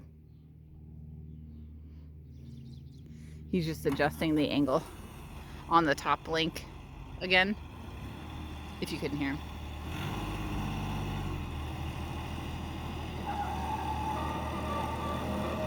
He also talked about putting the grapple on instead of the forks for a little extra weight in the front. But so far he seems to be really happy with it, the way it's running, so if I think about it, I'll have to ask him if he still is okay with the forks on the front. Our grapple is obviously a lot heavier, so he was just wondering if he was going to need the extra weight.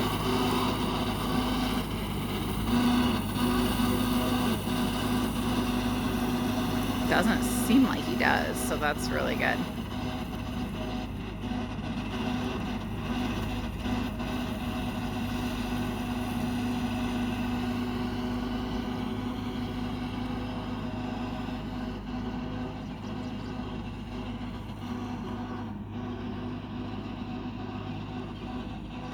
I think he's trying to get that far row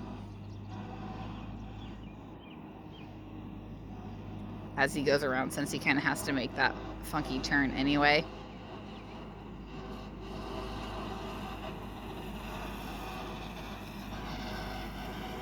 I thought I heard a crop duster earlier, but I was either mistaken or they were too far away. I was hoping that they would be crop dusting the same time that we were filming, because that's like the coolest thing to watch ever.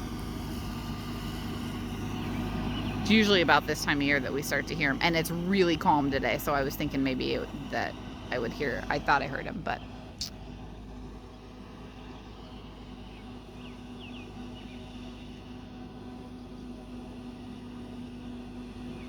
that very first tree down there, right where he's driving towards right now, this one is an oak tree, which is the state tree of Iowa, and that tree is gigantic. And oaks are pretty slow growing, so it is possible that that tree is over 100 years old. We have a few smaller ones on our property that we've been trying to keep cleared around them so that they can have a fighting chance.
bet he's got 5 or 6 passes left.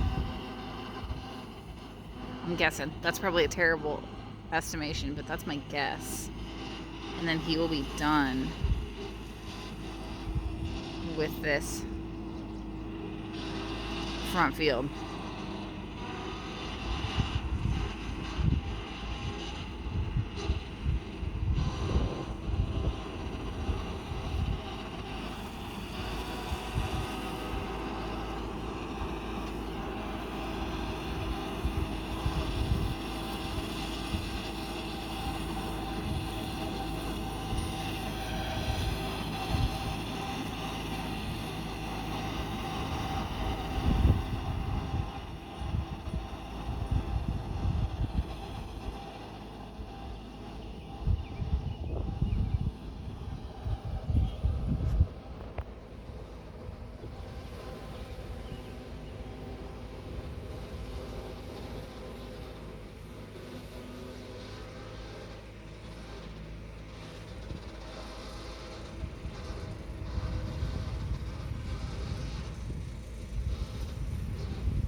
Like he's maybe trying to straighten out his pattern.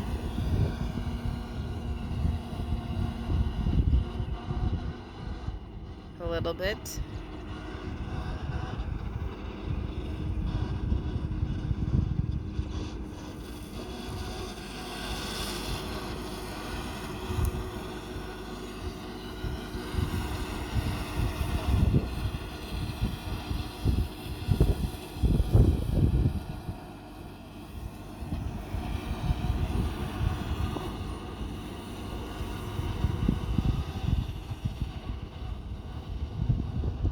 So the next implement that we're gonna have to hook up is our rake sitting over here. It's our rake from Redlands in India. It's a 626 powered rake. So I'm sure we will show you the process of unhooking the drum mower and getting the rake hooked up when we're ready to use it. It'll probably be tomorrow. We have a nice sunny day. It's a little bit windy, so it'll help everything dry out, which will be perfect.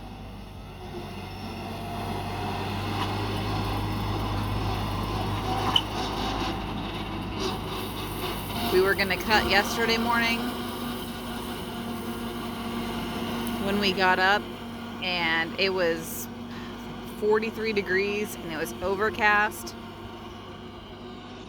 The forecast looked terrible, so we decided to kind of hold off and reevaluate. We are glad we didn't do it yesterday because it just drizzled off and on all day long. We didn't think we were going to get a 3-day window anyway. Then when we got up this morning, the forecast has changed dramatically because we live in Iowa. They always say if you don't like the weather, wait 5 minutes.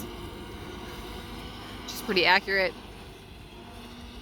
So we have a lot more clear schedule than we thought we were going to. So we're hoping that is going to be the more accurate forecast. So he said, let's just try at least as a test run and do this north field. So now he's going to go, I think, around the outside and do kind of a backwards pass and get all the way up between where he mows with the 0 turn and then kind of that first partial pass that he couldn't really get the first time. So he should be able to hopefully come all the way up the fence line and get that one last bit. And then we'll kind of see where he's going to go from there. He's almost done. It's been about a half an hour. And that included him stopping for me to get in and out, and then he was obviously going slower while I was riding with him. Very safely.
It is really nice that he can lift that thing up off the ground. He's able to maneuver so much more quickly and easily and safely.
maybe just gonna back up and hit these last couple of passes instead of having to make a bunch of really wide turns to get the last little bit.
I hope it's a hawk. I thought that was an eagle. That'd have been cool.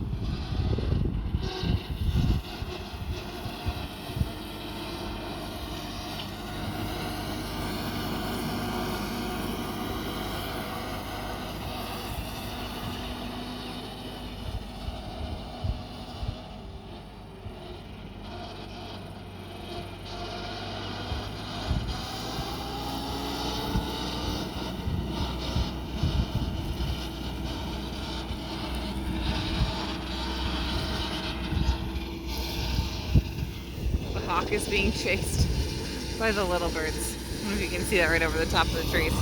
So funny.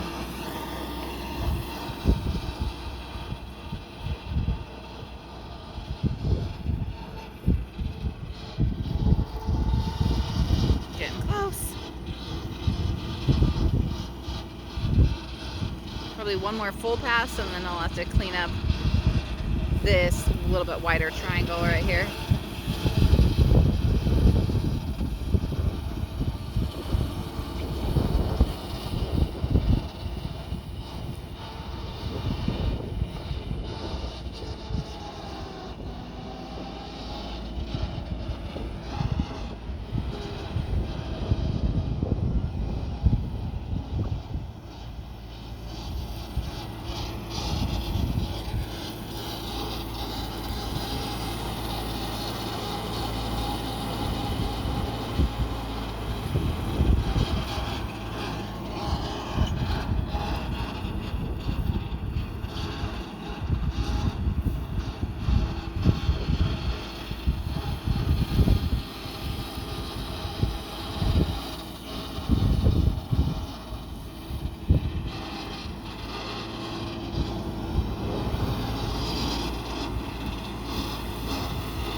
He's probably gonna, nope, there's last little bit on the other side of the bank. This is good to see.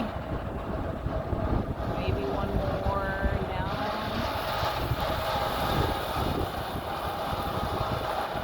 the hill.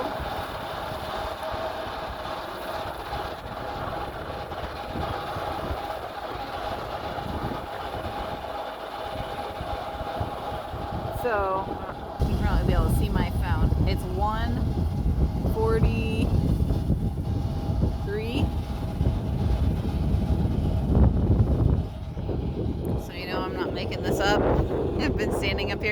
the whole time. So it took him about 45 minutes to do this front section. Have to go back and look and see what it took him to do it last year. I know it's a lot. It would have been a lot longer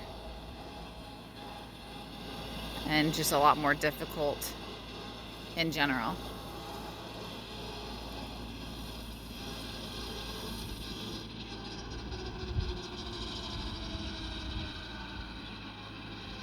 So he's going to turn the PTO off, and I'm sure he'll drive up here and kind of give us his thoughts, and then we'll see what he's going to do next.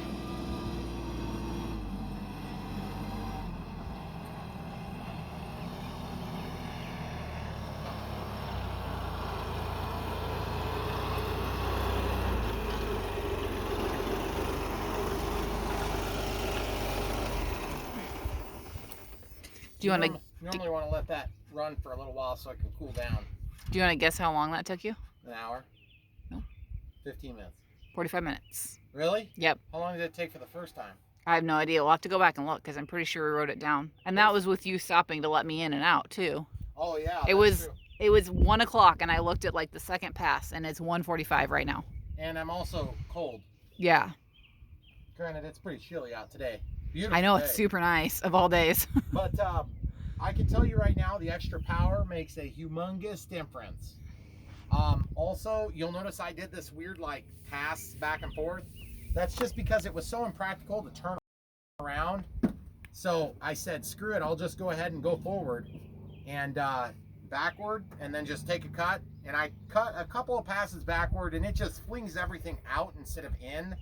And so I said, no, we'll just go ahead and keep going back and forth. It takes a few more passes, but then you get consistency for when you're raking. This is a weird shape. You end up with a bunch of, obtuse angles, which are horrible. If you have an acute angle, that's fine. But if you have an obtuse angle, there's no way to get turned around easily.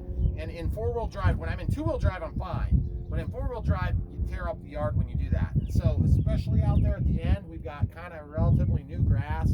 We're just trying to be super careful with it.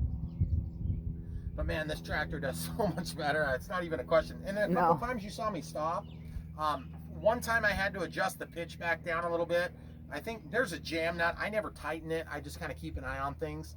And as you're running, you'll notice that sometimes you have to adjust, like it'll kind of almost get caught like in a weird angle. So you have to over adjust it and then it'll allow it to kind of float where you need it.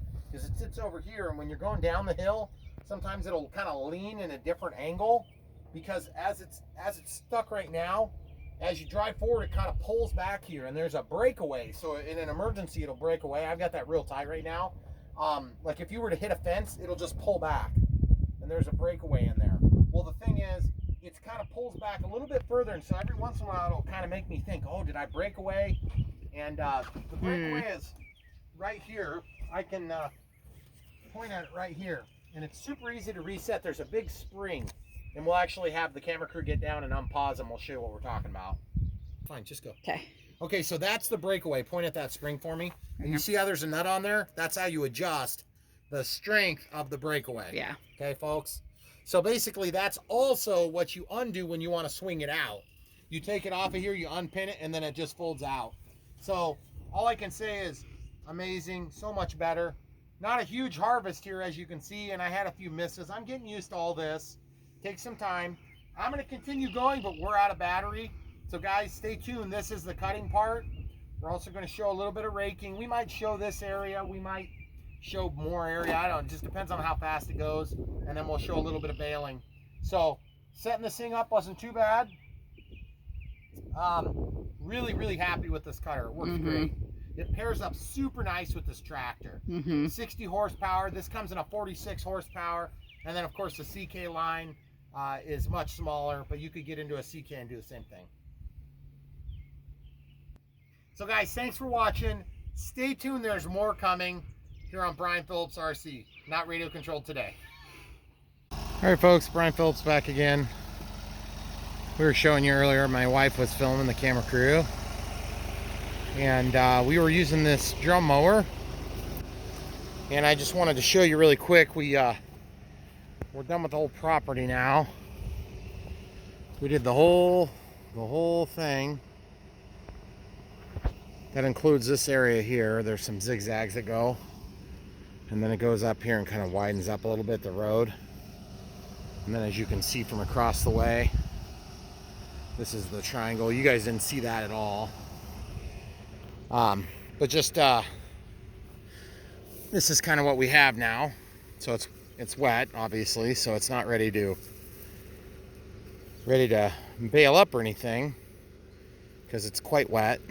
You can tell it's wet because it's just soft when you fold it. But anyway, so we have to get across a small bridge. Oh, and then just to show you an idea of these blades real quick, this is what it looks like after you're done mowing. You're gonna have some sharp blades here and some dull blades here, and that's just the way that goes. So you get a lot of wear and tear on there, and I wouldn't be surprised if one of those blades wasn't one or two of them wasn't broken. So just be careful if you fold this thing up. We have a really hard time getting this pin on. I need to elongate this hole a little bit so it's easier to do. So I just have that little chain there, because all I have to do is just drive straight across, and then I'm gonna fold it right back. And then this is the other thing I had forgotten to do in storage, was this here. So it is so nice having that control right there, so I can go up and down while I'm out here. And then that gives you the ability to put the pressure onto things or take the pressure off. And then that chain is just going to basically hold this so it doesn't come off. And then I have the pin back in here. When you're all done, this is the breakaway I was having the camera crew show you there. You can adjust this. This nut sets your breakaway force. And I didn't have it break away at all today. That's always good. Everything held up nicely. This little extension worked perfectly. We didn't have any problems at all. So we'll probably have to use that for foreseeable future with implements that had been sized to work with the 1025R. This is obviously not a 1025R. Loving this tractor so far. And if you guys haven't seen it, we have videos about this bridge. This is one of our several bridges. Oh, and then the other thing is, be careful to check for the dust that covers up here. All those inlets are going to get covered over time. We actually did really good today. Didn't have hardly any. But this is a bridge that we built over a little drainage area that wraps on both sides of the house. We used logs that we used 3 big huge logs, and we have little saddles on either side. And then we did it at a bit of an angle just in case there's ever a flood that comes through. Hopefully it won't wash out. Probably will. And that keeps going through. That's really cool. That tree is like 5 or 6 trees. There's just so much nature going on here. But you can see across the way, that's our house. And then this is kind of the front triangle. Production was all right on that. It's not great. The back was really short in a lot of the areas, but it's very thick in other areas. So now that I have that straight, I can just lift it back up. And once I lift it back up, then I should be able to drive without dragging this here on this high point. Okay, so I've got that nice and high, no problems at all. And before with the 1025R, I actually had to go to the end and lift it up. And that's at idle. I had to run it at full force. Sorry, my skirt is pulled up. It's a little embarrassing. But yeah, this tractor has just run rings around that 1025R, which it should. That's more than twice the horsepower. So there you have it, guys. I would film you driving across, but I can't. You can see here's another big huge log that's on this side. There's actually 3 of those big logs, and then there's 2 more pieces that go in the middle. There's one of my daughters riding a bike up there on her driveway.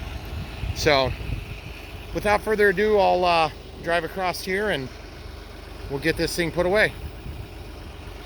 Thanks for watching today, guys. Actually, I'm gonna let you drive with me. See, we've got up to about 71.6 hours. And this whole time I've been mowing, I've been able to just look straight into the mirror and see what's going on with the mower, which has been phenomenal. The air conditioning has run cold all day. In fact, it's been kind of chilly in here.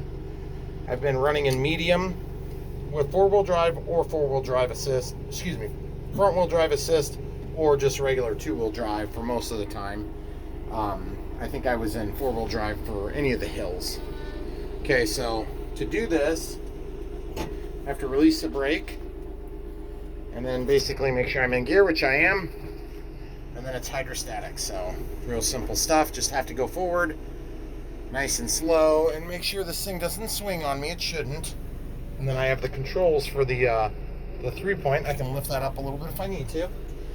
So now we just make sure we're going to hit.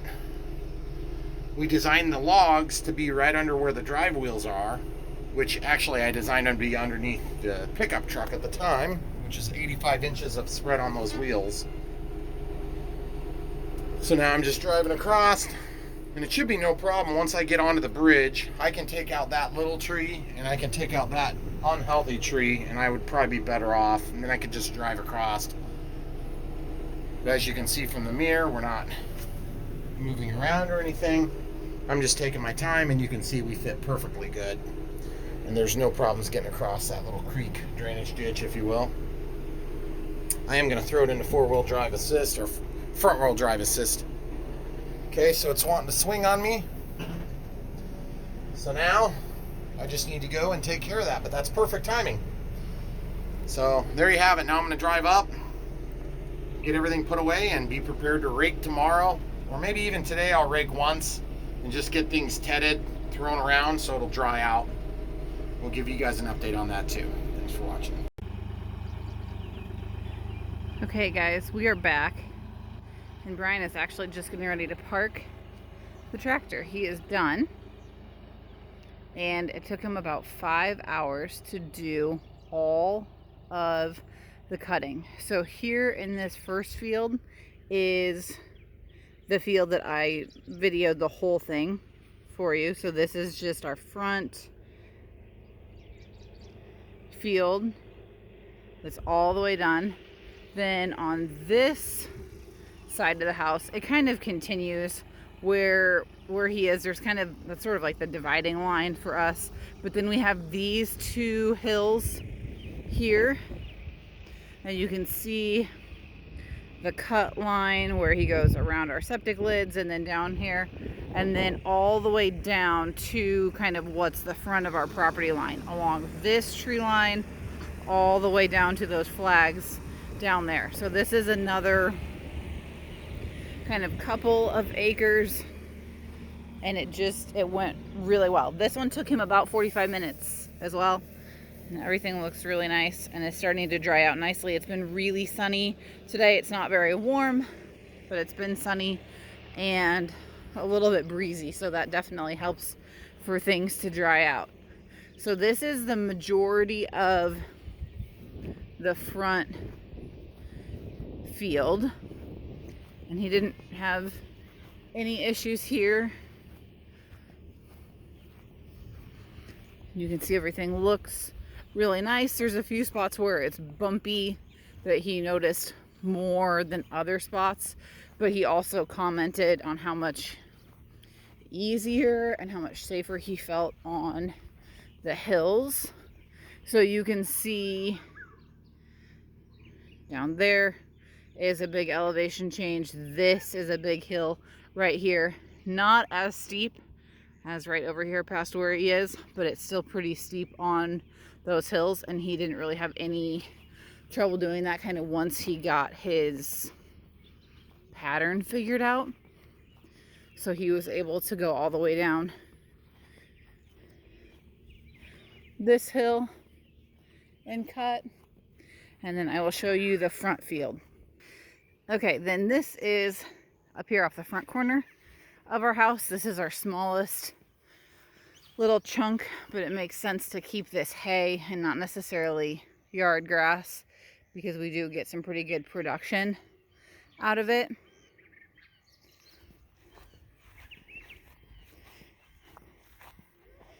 So he did this here. This is small. I'm not even sure. I'd have to look. I wrote down when he started, but this did not take him very long at all. And then this is what gives him access to our bridge. He did have to unfold and straighten out the drum mower. I'll walk where his path is. You can see his tracks up here. He did have to straighten out. He was hoping that he could back straight across the bridge and not have to unhook it or unfold it, but this silly tree was in the way, so that didn't work. He did have to straighten it out and then just go straight over and then refold it and hook it.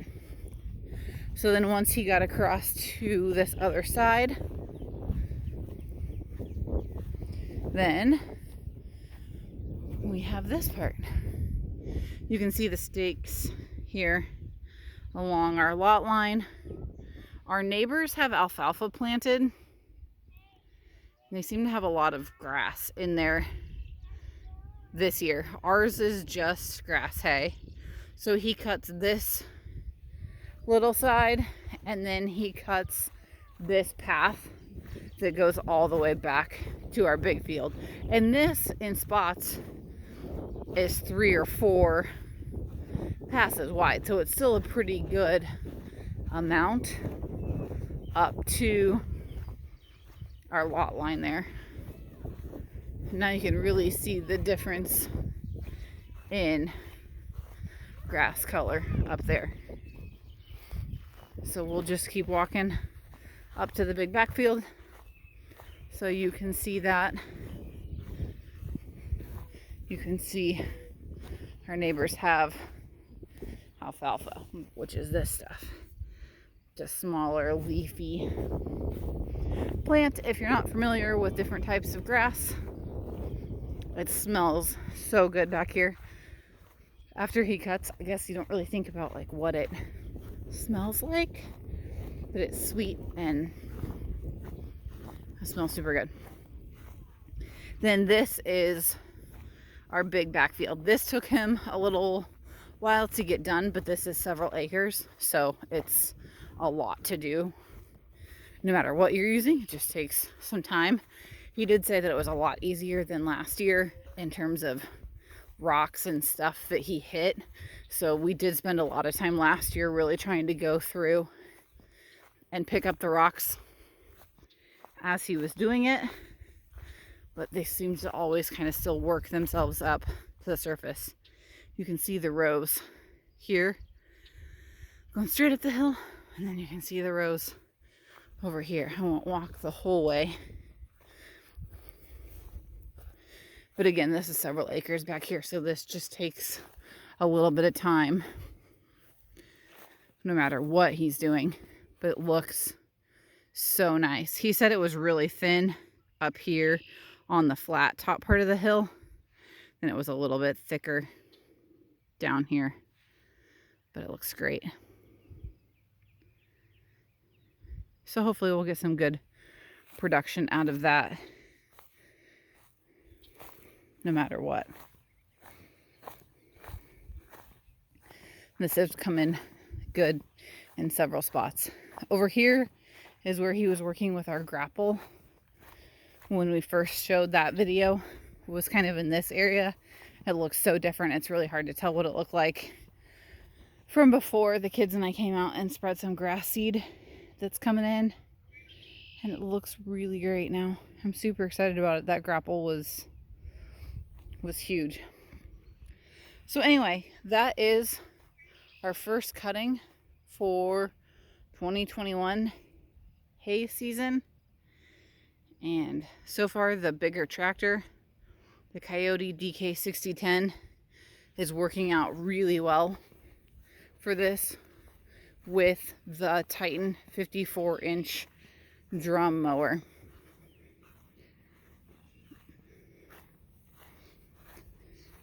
So I think that is about it until we get ready to rake, and I'm sure we'll kind of show you that process. He was just getting everything kind of parked and cleaned off and ready to put away, really until the next time we cut. So once you're done with it, we're done with it for a couple of months or however long until we are ready to cut hay again. So I will kind of close out for now unless he has any thoughts when I get back over to him.